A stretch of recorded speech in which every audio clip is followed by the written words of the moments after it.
9 dimension क्या होता है? 9 डायमेंशन का मतलब है अलग अलग 9 जगहें, अलग अलग 9 ब्रह्मांड एक ही समय में, मान के चलिए एक ही टाइम ट्रेवल में जिन ब्रह्मांडों का उदय हुआ होगा, उन्हीं उन्हीं ब्रह्मांडों में हम लोग आ जा सकते हैं। हम लोग एक दूसरे को छू सकते हैं, देख सकते हैं। और लेकिन अगर हमने उस ब्रह्मांड में जाकर किसी चीज़ में छेड़खानी की, तो जिस ब्रह्मांड में हमारा मौजूदा अस्तित्व है, वो भी अस्तित्व हमारा खराब हो सकता है। हम खराब हो जाएंगे, हमारे सारे ब्रह्मांड में हमारा अस्तित्व बेकार हो जाएगा। चलिए आइए जानते हैं कि 9 डायमेंशन के बाद आता है 10 डायमेंशन। क्या होता है 10 डायमेंशन का मतलब? अनंत संभावनाएं होती हैं इसमें। लोग इसे हम कैसे कह सकते हैं सरल भाषा में? 10 अलग अलग वर्ल्ड। इसमें हम लोग क्या कर सकते हैं? इसमें हम किसी भी डायमेंशन को कंट्रोल कर सकते हैं। ठीक, समय के साथ परिवर्तन कर सकते हैं, भूत बदल सकते हैं, भविष्य बदल सकते हैं, सारी चीज़ों को बदल सकते हैं, सारी चीज़ हमारे कमांड में हो सकती हैं। और हम कह सकते हैं कि इस डायमेंशन में रहने वाले लोग अमर हैं और उनके पास असीम संभावनाएं हैं, और वो पास्ट, फ्यूचर और प्रेजेंट को बदलने की क्षमता रखते हैं। आप इनमें किसी चीज़ को कंट्रोल करने की क्षमता रख सकते हैं। अगर हम कहें ईश्वर कहाँ रहता होगा, तो ईश्वर रहता होगा 10th डायमेंशन में, 10वें डायमेंशन में रहता होगा, यानी कि 10वें वर्ल्ड में रहता होगा, क्योंकि उसके पास आप आ सकते हैं। आइए चलिए जानते हैं क्या होता है 11 डायमेंशन, यानी कि 11 ब्रह्मांड। 11वां ब्रह्मांड क्या होता है?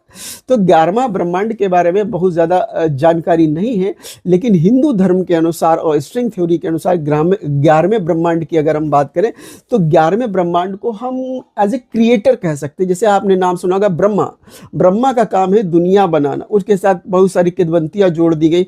ब्रह्मा एज ए क्रिएटर, ये क्या करता है? ये सब कुछ कंट्रोल कर सकता है, ये पूरी दुनिया का सृष्टा है, पूरी दुनिया को बना सकता है और पूरी दुनिया को मिटा सकता है। ये ब्रह्मांड, ये जो 11 डायमेंशन होता है, एज ए क्रिएटर माना जाता है। आप इसे ब्रह्मा कह सकते हो, इसे शिव कह सकते हो, ठीक है, क्योंकि ये जो 11 डायमेंशन जो होगा वो एक स्ट्रिंग की तरह होगा, एक स्ट्रिंग, हिलती जुलती स्ट्रिंग की तरह होगा, जैसे इसे माना जाता है। इसके रूप नहीं माने जाते, ऐसा माना जाता है कि स्ट्रिंग की तरह है, और इसी से अन्य डायमेंशन का निर्माण होता है, और यही अन्य डायमेंशन बनाता है, ये सारी चीज़ें बनाता है। 3rd डायमेंशन तक को हम लोग बहुत अच्छे से जानते हैं, लेकिन 4th डायमेंशन जहाँ से शुरू होता है वहाँ से थोड़ा समझना कठिन हो जाता है। लेकिन अगर हम स्ट्रिंग थ्योरी की बात करें, तो माना जाता है कि हमारे 11 हमारे जैसे ब्रह्मांड हैं, लेकिन हम उनमें जा नहीं सकते, हम सिर्फ 3rd डायमेंशन तक हैं। और जहाँ पर 4th डायमेंशन शुरू हो जाता है, वहाँ पर हमारा टाइम ट्रेवल थोड़ा कठिन हो जाता है, जाना कठिन हो जाता है। तो अब दूसरे वीडियो में हम जानेंगे क्या टाइम ट्रेवल किया जा सकता है, क्या अगर 11 ब्रह्मांड होते हैं, क्या समय में हम आगे पीछे जा सकते हैं? तो क्या हम समय की गति को रोक सकते हैं? क्या हम समय के अनुसार एक वर्ल्ड से दूसरे वर्ल्ड में जा सकते हैं?